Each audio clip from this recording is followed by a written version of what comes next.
Another month, another solo raid, and this time around we got a new boss, Ziz. With the devs working overtime and can't catch a break this time again due to a boss bug, the raid scores have been reset and solo raid is now extended again, much like another boss we've had before. When someone initially encountered the bug for the first time, I knew it was just a matter of time before the raid was gonna reset again. It did took out the the community, a while to figure out the cause of the bug, but there it is. Well, it is what it is. Moving on though, I know what you're here for, so let's get right into it. This boss in a nutshell has one main core mechanic to pay attention to maximize the damage. There's an easy way out for those that just wants to take it easier though, although this will net you a little less damage, but it does make the run fully trivial. On top of that, there are some teams that could handle this without a healer as well.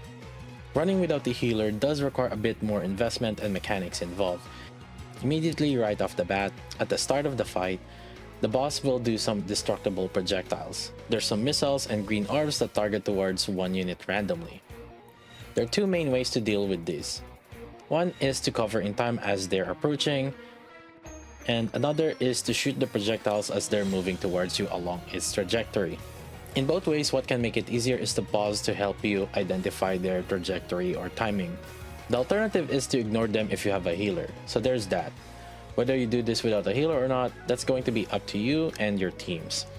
Because other than dealing with those projectiles, both missiles and green orbs, there's some more pressing matter after that that needs to be addressed.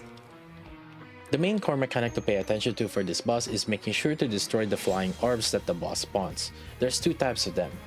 The first set is a little bit of light white orbs, and after you destroy the first set of white orbs, the boss gets stunned and respawns orbs, but this time around they're darker orbs and tankier. Efficiently dealing with these orbs is the biggest factor for more damage compared to other players. For one, destroying these orbs gives additional points, roughly around additional 15 mil each orb. The most important part is having a way to deal with the first set of orbs. These lighter orbs, if left alive, are constantly dealing targeted damage to your highest attack unit. And after a certain period of time, if you fail to destroy all of them, the boss will then do an AoE and also on top of that, gain a defense buff for a certain period of time, making you deal less damage than usual for a period of time. You have roughly about around 2 burst rotations time before the time runs out and the boss does its mechanic, that's AoE, and increasing its defense because you didn't destroy the white orbs in time. So you want to make your damage count during those times. There's a few ways to handle this. The easiest one is to destroy them just via the AoE explosions. Some units can do these easily just by going through the fight normally. In particular, the teams with Rapi Red Hood or the new Eunhwa tactical upgrade can easily deal with the white orbs during burst. The next one is your Osu gaming skills or Bronze League of Legends CSing skills come in play again, much like the good old White Dragon back in December last year, because unfortunately, Imasis doesn't help this time around. In between shooting these orbs, it's highly recommended that you do a pause and give yourself some time to reposition your mouse to the next orb after destroying one.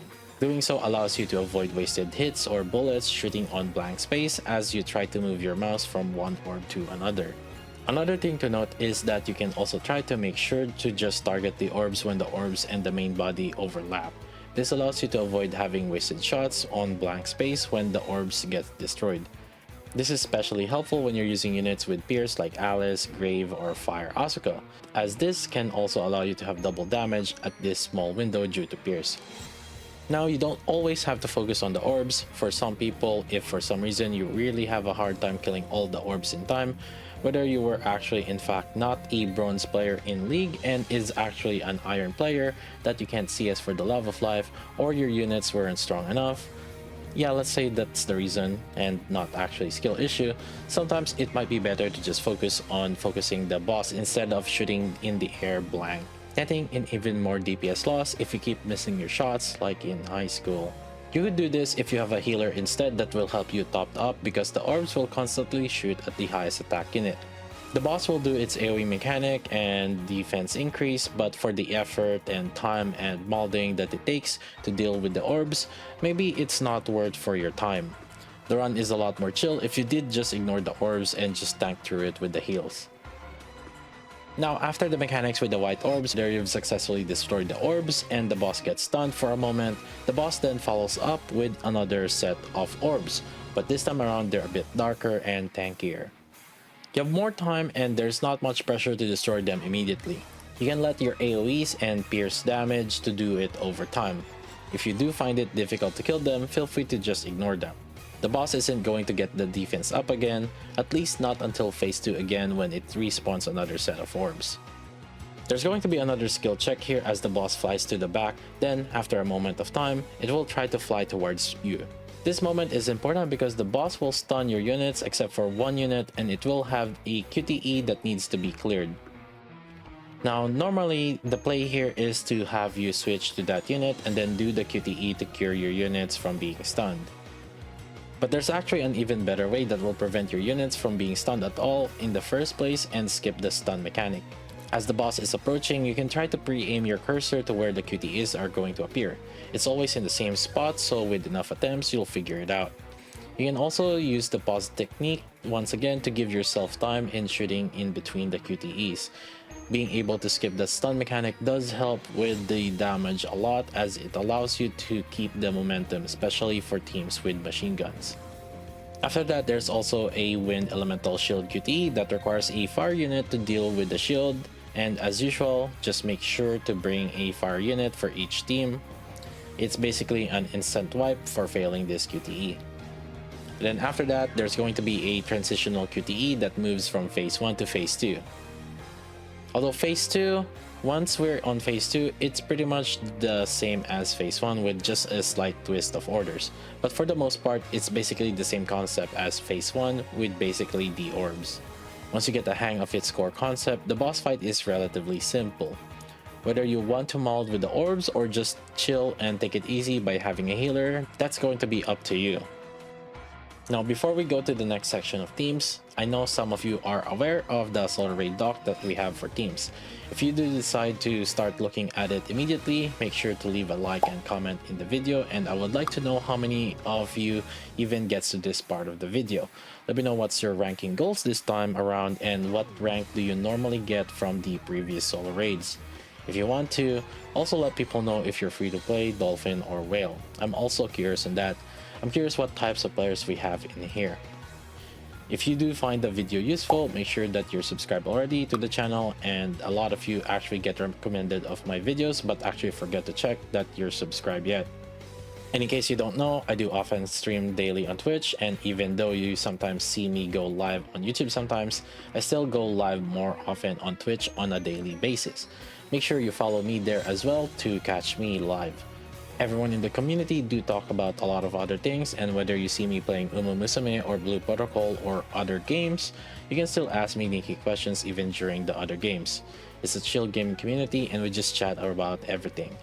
We talk a lot about all other gachas, MMOs, and other games and internet events and stuff.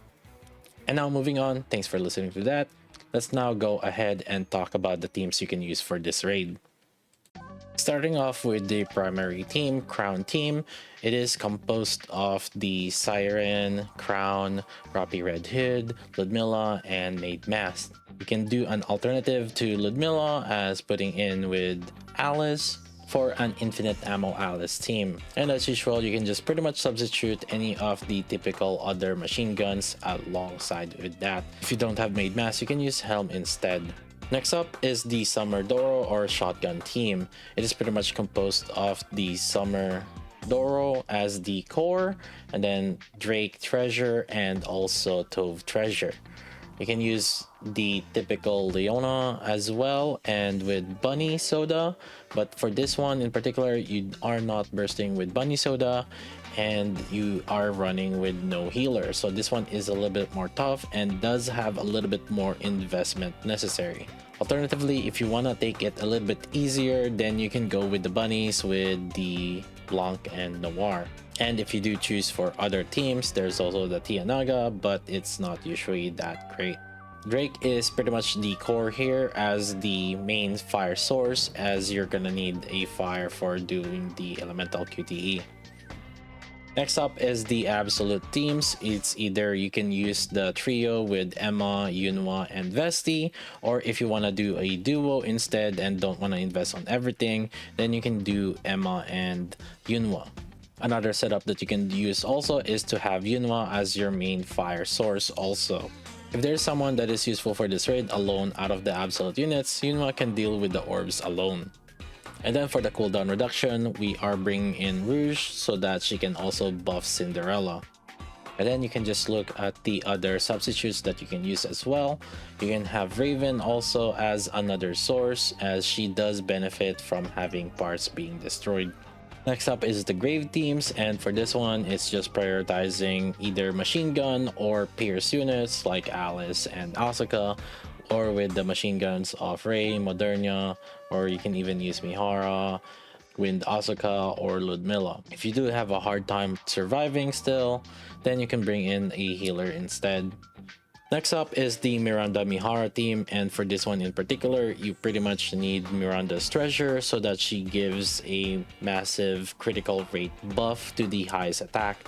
This needs that Mihara have to be with highest attack for this to work so that she gets Miranda's critical rate buff. And to have to play to this, you pretty much have to manually control Mihara during burst and avoid attacking during Mihara's burst so that she maintains a 100% critical rate during her burst with her dot ticks. For the burst 2 in this particular situation, you are just taking advantage of using Summer Rosanna. You can also have the option of having Crown in here so that you can use Mihara in the Crown team and then allowing you to use Siren Rapi to the Maid's team separately.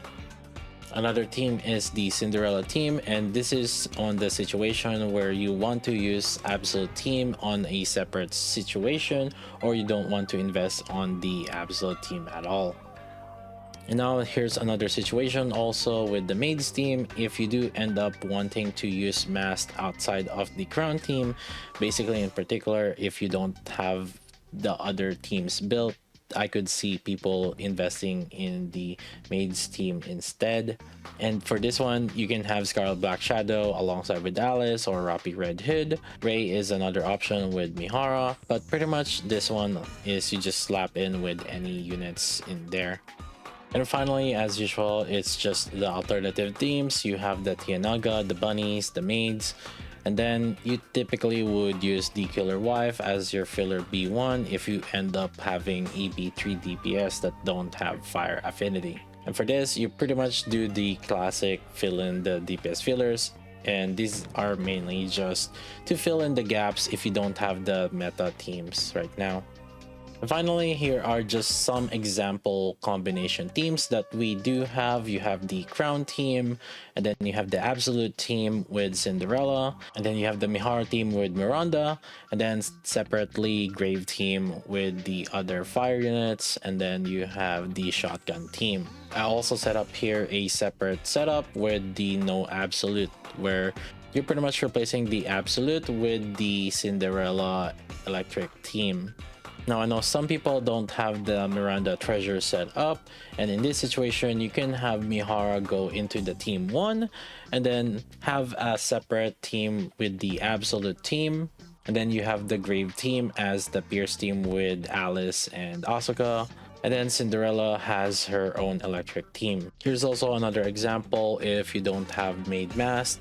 Typically I would probably just replace it with Helm and then switch some units around. You still have the Grave Pierce team, you have the Absolute team, and then you have the Electric Cinderella team. And finally, here's just another example where we don't have any collab units.